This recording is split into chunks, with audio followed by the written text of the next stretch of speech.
Hi అండి. Welcome to Mahi kitchen. ఈరోజు మన ఛానల్‌లో ఎంతో టేస్టీగా, సాఫ్ట్‌గా, స్పాంజీగా ఉండే రవ్వ కేక్‌ని ఎలా ప్రిపేర్ చేసుకోవాలో తెలుసుకుందాం. నేను చెప్పే కొలతలతో మీరు కూడా ఒక్కసారి ట్రై చేయండి. బయట కొనే అవసరం ఏమీ లేకుండా ఇంట్లోనే పర్ఫెక్ట్ రవ్వ కేక్‌ని ఎలా ప్రిపేర్ చేసుకోవాలో చూద్దాం. వీడియోలోకి వెళ్ళే ముందు వీడియోకి లైక్ చేసి ఛానల్‌ని సబ్స్క్రైబ్ చేయండి.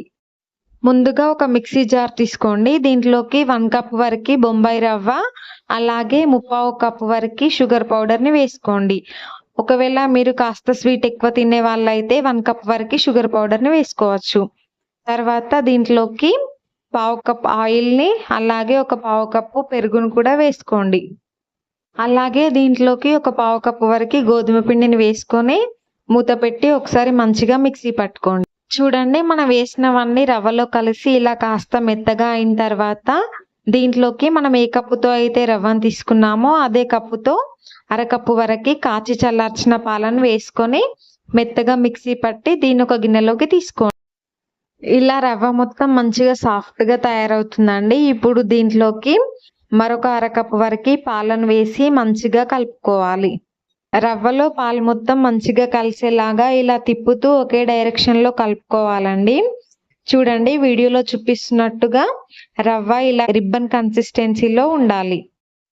ఇప్పుడు దీంట్లోకి ఒక అర స్పూన్ బేకింగ్ పౌడర్‌ని, ఒక పావు స్పూన్ బేకింగ్ సోడాని, పావు స్పూన్ వెనిల్లా ఎసెన్స్‌ని కూడా వేసి మంచిగా కలిపి ఒక అరగంట పాటు పక్కన పెట్టుకోండి.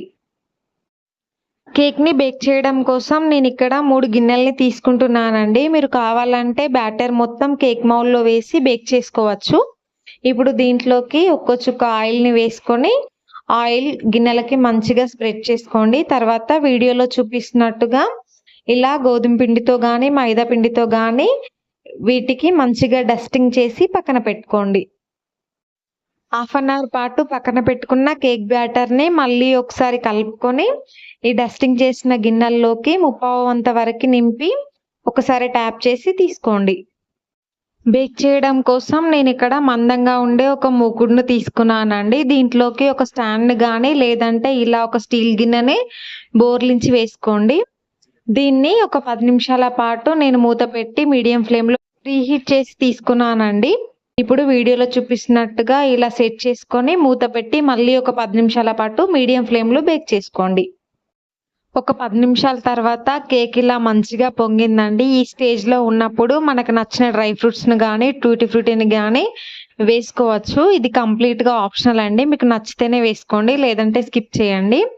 చూడండి, నేను ఇలా టూటీ ఫ్రూటీని యాడ్ చేస్తున్నాను. ఇది వేసిన తర్వాత మూత పెట్టి మళ్ళీ ఒక 10 నిమిషాల పాటు మీడియం ఫ్లేమ్‌లో బేక్ చేసుకోండి. ఒక 10 నిమిషాల తర్వాత ఇలా టూత్ పిక్‌ని గానీ, నైఫ్‌ని గానీ ఇలా మధ్యలో గుచ్చి చూడండి.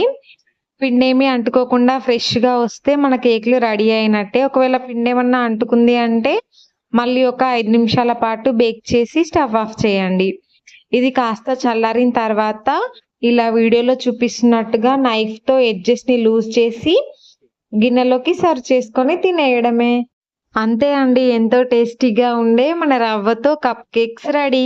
మీకు వీడియో నచ్చితే లైక్ చేసి, షేర్ చేసి, సబ్స్క్రైబ్ చేయడం మాత్రం అస్సలు మర్చిపోకండి. Thank you.